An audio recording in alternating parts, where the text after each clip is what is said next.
Eu vou começar aqui uma sequência de mensagens que eu intitulei Sirvo Logo Existo. Nós estamos trabalhando como tema do ano na nossa igreja o Venha Junto, né? Acompanhando aí aquilo que começamos no ano passado. Nós vamos trabalhar a ideia de serviço, de participação, de comunidade que está junto na fé e na ação. E eu queria começar agora, nesse mês de janeiro, pensando nessa ideia do serviço. E essa ideia do serviço atrelada à existência na igreja, à existência na igreja. Eu estou pegando aí emprestado uma expressão de Descartes, que é famosa, penso, logo existo. A ideia de Descartes, né, no seu método científico, era trazer ali o questionamento, a dúvida sobre todas as coisas, a partir de uma certeza, de que a existência dele não seria questionada porque ele poderia pensar. Então, se ele pode pensar, ele existe. Ele, no meio de tanta desconstrução e tantas incertezas, ele encontrou um ponto de partida. A sua existência poderia ser provada porque ele poderia cogitar, ele poderia pensar, ele poderia formular propostas.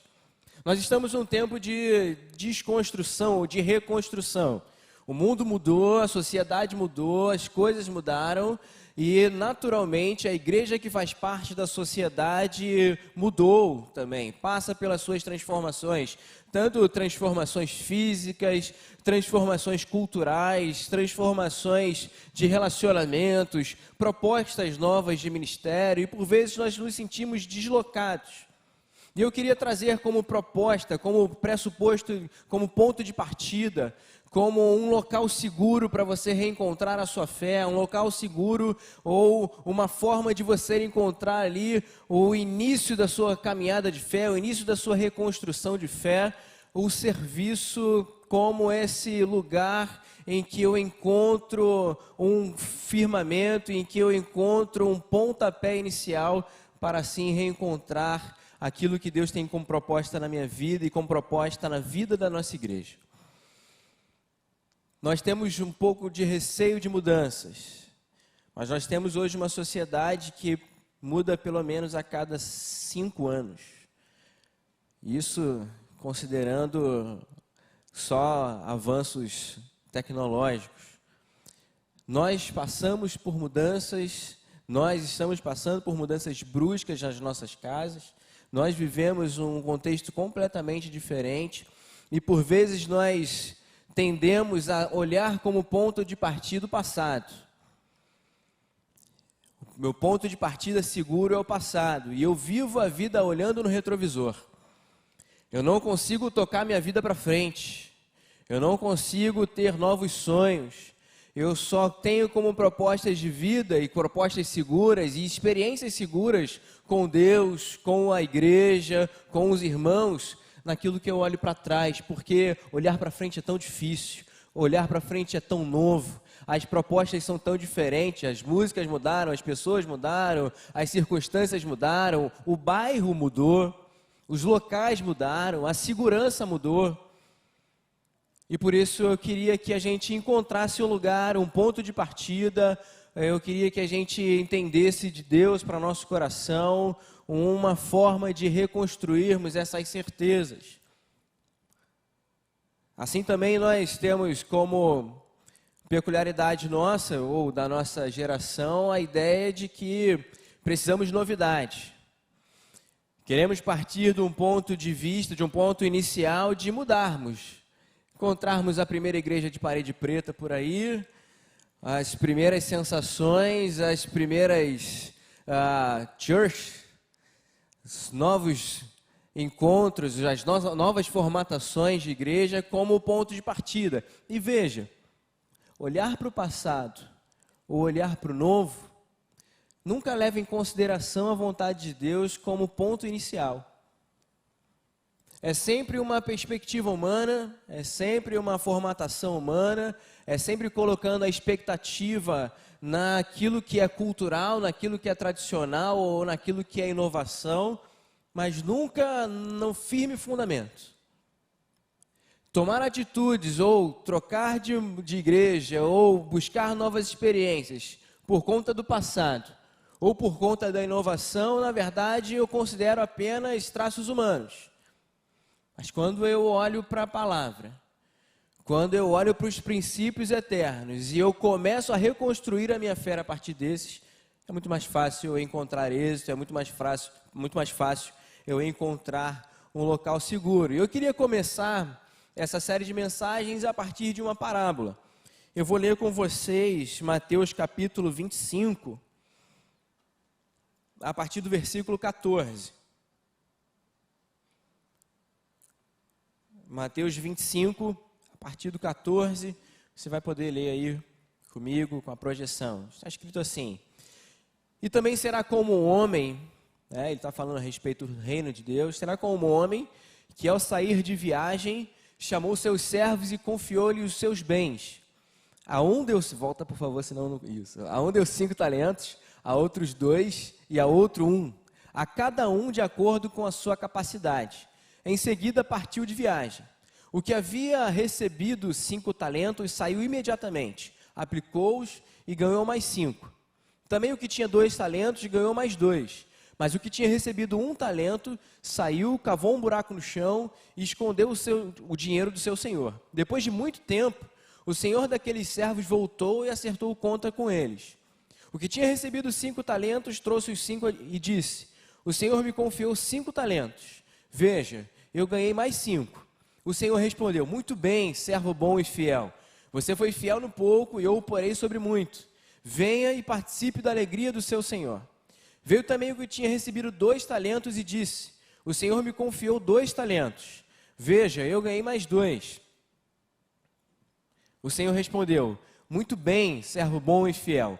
Você foi fiel no pouco, eu o porei sobre muito. Venha e participe da alegria do seu senhor. Por fim, veio o que tinha recebido 1 talento e disse: eu sabia que o senhor é um homem severo, que colhe onde não plantou e junta onde não semeou. Por isso tive medo, saí e escondi o seu talento no chão. Veja, aqui está o que pertence ao senhor. O senhor respondeu: servo mau e negligente. Você sabia que eu colho onde não plantei e junto onde não semeei? Então você devia ter confiado meu dinheiro aos banqueiros, para que quando eu voltasse eu recebesse de volta com juros. Tirem o talento dele e entreguem-no ao que tem 10. Pois a quem tem, mais será dado, e terá em grande quantidade. Mas a quem não tem, até o que tem lhe será tirado. E lancem fora o servo inútil nas trevas, onde haverá choro e ranger de dentes. Que Deus abençoe e aplique essa palavra ao nosso coração. Importante a gente partir do pressuposto que a parábola ela não é a finalidade do ensinamento. Então eu não vou interpretar a parábola como um fim em si mesmo, porque quando a gente tenta fazer isso, a gente começa a fazer algumas alegorias, a gente começa a negociar aqui com o texto e a gente pode chegar a conclusões meio absurdas. Por exemplo, eu poderia pensar que tudo que Deus tem feito prosperar na nossa vida, vou usar aí, por favor, não recortem essa parte.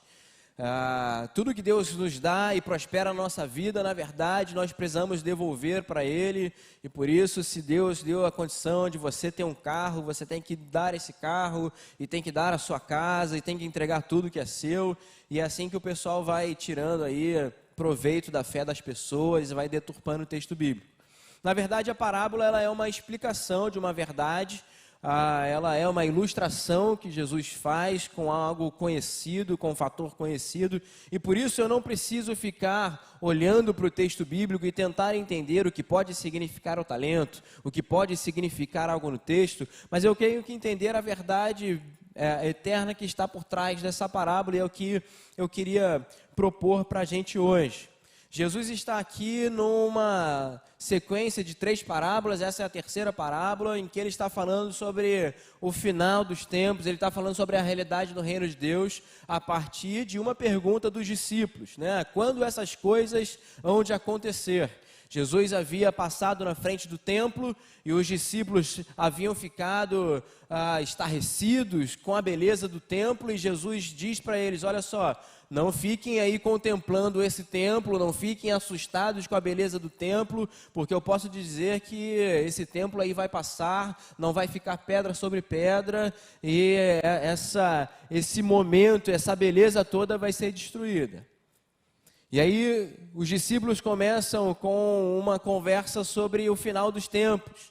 Jesus passa o capítulo 24 todo de Mateus, se você quiser depois ler em casa com calma, falando sobre essa realidade. E a conclusão do capítulo 24 é, olha só, vai chegar ao fim, a consumação do reino vai acontecer, mas ninguém sabe o tempo. E aí Jesus começa o capítulo 25, ou Mateus começa o seu capítulo aqui, 25, com a parábola das 10 virgens, dando a conotação, dando a ideia de, olha só, vai acontecer, precisamos estar prontos. A segunda, a segunda parábola aqui do capítulo 25 é essa que eu li agora, a parábola dos talentos, em que para mim Jesus está falando não só sobre a necessidade de estarmos prontos, mas enquanto aguardamos essa consumação, enquanto nós vivemos essa realidade, que ouvimos pela manhã, de que somos peregrinos, de que a nossa vida não acaba aqui, de que nós estamos aqui de passagem, de que na verdade o nosso reino ele é de outro mundo, a nossa habitação eterna ela pertence a um outro mundo, nós ansiamos por esse encontro final com Jesus Cristo. Como nós podemos viver de uma forma coerente com essa expectativa? Como nós que estamos aguardando a consumação do reino de Cristo, como nós que estamos aguardando a segunda vinda de Jesus, continuamos aqui, continuamos a viver uma vida que tem a ver com essa expectativa. De tanto que a gente vai acabar em entender que o serviço é o parâmetro. O parâmetro que me faz entender que eu estou vivendo de uma forma que é compatível com a realidade do reino de Deus, é se eu estou servindo ao meu próximo. Basicamente, é nessa conclusão que nós vamos caminhar e vamos caminhar durante esse mês. E eu queria enfatizar 3 coisas que eu enxergo nessa parábola que podem servir de parâmetro para a nossa fé, que podem servir de parâmetro como ponto de partida desse reencontro com a fé, dessa reorganização da fé, mesmo em tempos diferentes, em tempos difíceis. E a primeira realidade do reino é que no reino de Deus, nós temos um rei, nós temos um Senhor que compartilha aquilo que é seu. A primeira coisa que eu queria lembrar é que nós recebemos algo do Senhor. A realidade do reino é que o reino é compartilhado. Isso fica evidente quando a parábola começa, e Jesus está falando que o reino é comparado a um homem que compartilha seus bens. Então, o reino de Deus é um reino de compartilhamento. Em essência, o reino de Deus é um reino de compartilhamento. Quando nós vamos entender o que aconteceu com os servos, a descrição é que aqueles que receberam os talentos, o que recebeu 5 talentos, o que recebeu 2 talentos, tinham uma compreensão de que a multiplicação desses talentos, e aqui talento no texto está se referindo ao sistema bancário, ao sistema financeiro, e é interessante que boa parte das parábolas de Jesus abordam aspectos mais da agricultura, mais do campo. Nós temos a parábola do semeador, mas aqui Jesus faz menção ao sistema financeiro, ao sistema bancário. Eles receberam talentos, eles receberam ali dinheiro do seu Senhor, recursos do seu Senhor. Quando esses homens vão acertar contas com o seu Senhor, a realidade é que eles multiplicaram os bens, mas tem a compreensão que essa multiplicação não foi para si, de tanto que eles apresentam não somente os 5 talentos, mas eles apresentam ao seu Senhor os 10 talentos e o devolvem. Olha só, esses 5 talentos que eu recebi do Senhor são seus, mas esses outros 5 talentos que eu consegui com o meu investimento também são seus. Porque a realidade do reino é a realidade do compartilhamento. É a realidade de que toda a individualidade é quebrada, a realidade de que eu tenho compreensão de que aquilo que eu faço não faço para mim mesmo, eu faço primeiro por amor ao meu Senhor e faço também por amor às pessoas. É interessante que a certeza de que recebemos algo de Deus, ou a certeza de que havia algo a ser recebido de Deus, acompanha toda a história dos grandes homens de Deus. Nós ouvimos hoje a história de Abrão pela manhã. E Abrão sai da sua terra com uma certeza: eu receberei algo de Deus. Sai da sua terra, da sua parentela, para a terra que eu ainda lhe mostrarei. É essa certeza de que Deus havia de cumprir a sua promessa, de que há algo compartilhado de Deus para nós, de algo compartilhado de Deus para Abrão, que o fez sair da sua terra.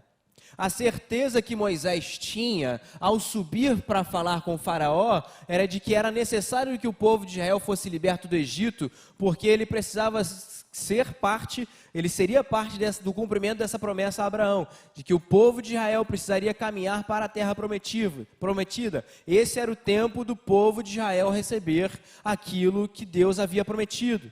Essa certeza de que iriam receber algo de Deus, de que tinha algo de Deus especial, de que existia uma promessa de receberem de Deus algo especial, que faz Moisés sair do Egito e caminhar pelo deserto. E eu queria que a gente lembrasse duas coisas que como igreja recebemos.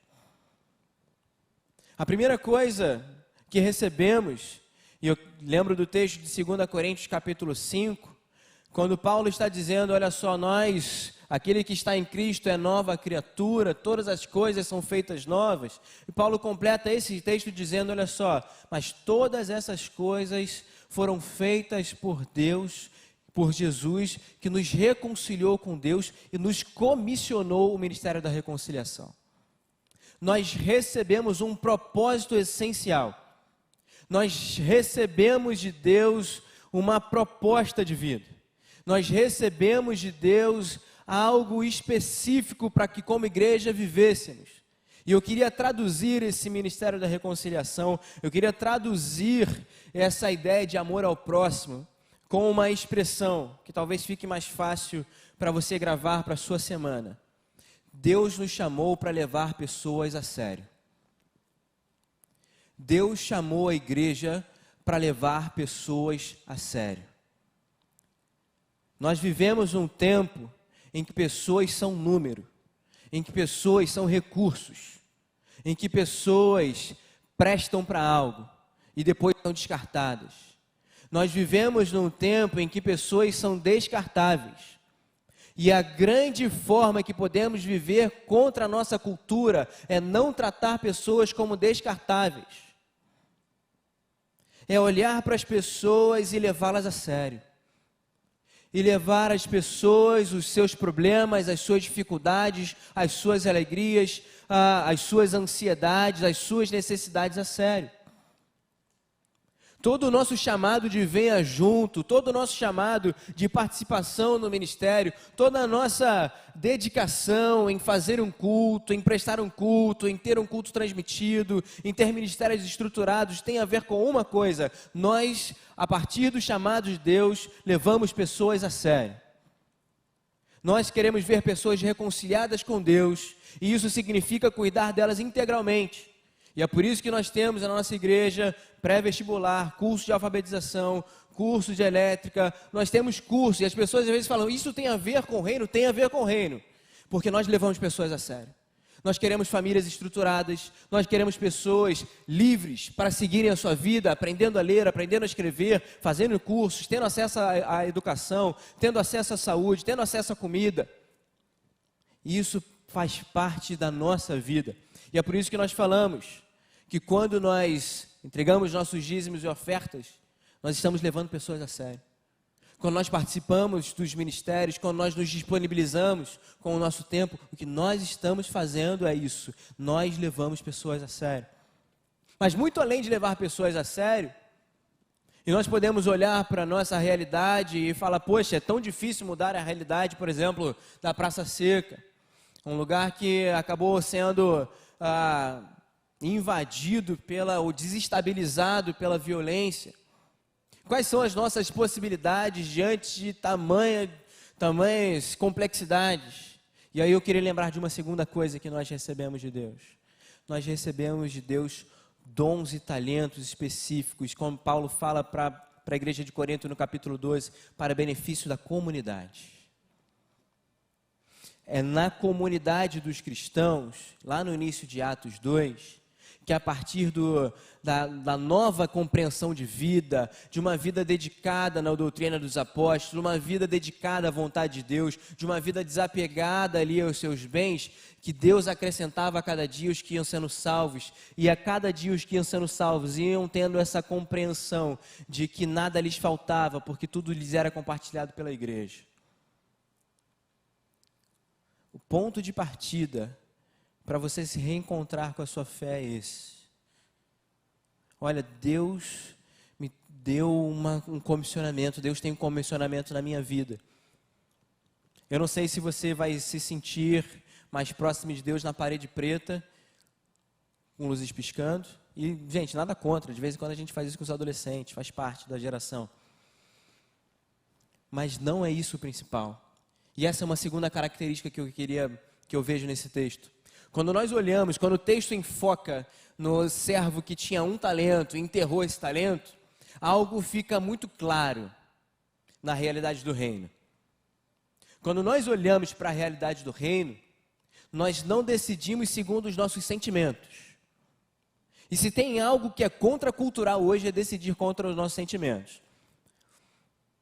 Um filósofo, eu não lembro se ele é húngaro, eu não lembro, ele traz uma definição da nova humanidade como homo sentimentalis. Nós, em essência, somos pessoas que definimos os valores da nossa vida a partir dos nossos sentimentos. Vou dar um exemplo. Você vai ver um monte de publicação no Facebook, aí, no Instagram. Nada contra, gente, se você fez isso, não estou te julgando. Família não necessariamente é de sangue. Família é quem está correndo do nosso lado. Não vou pedir para você levantar a mão se você já publicou isso. O que nós estamos dizendo? Que família, que na sua concepção da palavra tem a ver com laços, né, paternos, maternos e de filiação, na verdade hoje é uma definição para um sentimento que eu tenho na minha relação. Então, se eu tenho um amigo que é muito, muito meu amigo, que às vezes é mais amigo meu do que o meu próprio irmão, que minha própria irmã, que um próprio primo, que um próprio parente, eu falo, esse é família. O outro não é família. O que eu estou dizendo é que família é definido pelos meus sentimentos. Não estou fazendo juízo de valor sobre isso. Estou usando como uma ilustração para você perceber como nós decidimos pelos nossos sentimentos. Nós variamos muito pelos nossos sentimentos. E o que esse servo faz aqui é isso.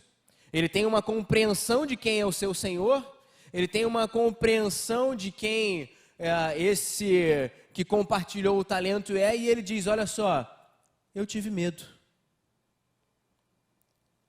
Ao invés de decidir pela compreensão de quem o Senhor é, e isso fica talvez mais claro quando a gente olha pela execução dos outros. O Senhor compartilha o talento e em nenhum momento exige, olha só, multiplique, coloque no banco, procure os melhores investimentos. Os outros somente recebem e multiplicam. Esse por dar lugar e talvez por somente se relacionar pelo medo. E aí eu queria propor para você uma coisa. Na vida nós podemos nos mover por alguns sentimentos. Você pode se mover na igreja por alguns sentimentos. Por exemplo, você pode se mover por paixão. O grande perigo da paixão é que a gente tem que manter essa paixão o tempo inteiro incentivada. E o nosso papel, na verdade, acaba sendo de ser mais incentivador, de mais ser aqui um animador de palco do que alguém que traz verdades eternas. E a gente é consumido domingo após domingo por uma certa paixão que é vazia de significado, que é vazia de reflexão, que é vazia de contraposições. E esse não é o nosso objetivo. Esse não é o objetivo do Evangelho. A gente pode se mover também pelo medo, pela culpa. O medo de ser julgado pelo Senhor. O medo de no final, a gente olha o final dessa parábola e vai ser jogado e vai ter ranger de dente, então é melhor fazer alguma coisa. Só que o medo ele tem limitação, porque se a gente se move pelos dons que recebemos na necessidade do outro, a minha sensibilidade nunca é na necessidade do outro. E aí, pelo medo, a gente vira cumpridor de regra religiosa. A gente vai entender mais ou menos como é que faz, ou como é que as pessoas se acostumam, e nunca vai surgir algo novo, e a gente nunca vai conseguir fazer uma leitura nova, e a gente nunca vai entender quais são as novas necessidades que estão ao nosso redor. A gente nunca vai olhar para o lado e vai dizer, poxa, essa pessoa não está sendo atendida pelo que é feito, e eu preciso criar algo novo, e eu vou sentir de Deus, né, e eu vou receber de Deus um novo comissionamento. Uma das coisas que eu aprendi na igreja é que às vezes a gente se move também pela raiva. Não só o medo, mas às vezes a gente se move também pela raiva. A gente não gosta do que a outra pessoa está fazendo, a gente não gosta de como está sendo feito e a gente começa a se mover nos bastidores para tentar acabar com aquilo que a pessoa está fazendo. Mas eu queria propor para você que, na verdade, biblicamente não é um sentimento, é uma decisão. Nós nos movemos no reino por amor. Nós recebemos do reino o reino de amor. E nós vivemos e nos movemos por um reino de amor e pelo amor que nos é concedido pelo Pai. É por isso que Jesus resume a lei, resume aquilo que é o todo do seu ensinamento em amar a Deus e amar ao próximo. Talvez você esteja se sentindo perdido porque a paixão acabou. Talvez você se sinta perdido porque talvez até mesmo o medo, aquele temor, você parou de servir e você viu que Deus não te queimou numa fogueira. Ou mesmo porque a raiva que você tinha passou porque o ministério acabou. Mas acabou junto com a sua vontade de servir. Acabou junto com a sua disponibilidade, a prioridade que você dava às pessoas. Acabou junto com o tempo que você dedicava à igreja, que você preencheu para ver jogo do Vasco. Horrível. Acaba, gente. Porque se depende de sentimento, se esses sentimentos não são nutridos, e olha, sentimento é passageiro, é volúvel, a nossa disponibilidade, a nossa disposição, a nossa busca por fazer o bem, ela cessa com o tempo. É por isso que eu sirvo porque eu conheço o meu Senhor. Eu multiplico porque eu sei em quem tenho crido. Essa é a certeza de Paulo. Olha só, eu não tenho vergonha do Evangelho. Não é porque eu não fui perseguido, não é porque eu não naufraguei 3 vezes, não é porque eu fui chicoteado muitas vezes, não é porque eu nunca fui apedrejado, não é porque eu nunca tive que fugir da cidade, mas eu continuo a pregar o Evangelho porque ele é o poder de Deus. Eu sei que esse Evangelho é poderoso para transformar a vida das pessoas e por amor a essas pessoas eu continuo me movendo, continuo pregando o Evangelho sem impedimento algum. Esse é o chamado de Deus para a nossa vida. Nós podemos sim continuar a fazer, não pelo medo, não pelo sentimento, mas por ter certeza de que aquilo pelo qual nós fomos chamados a fazer e a viver é poderoso e é exatamente a expressão do amor que as pessoas precisam. E por fim, existe uma expressão que Jesus está repetindo aqui. Quando Jesus acaba a parábola do semeador, ele repete essa expressão.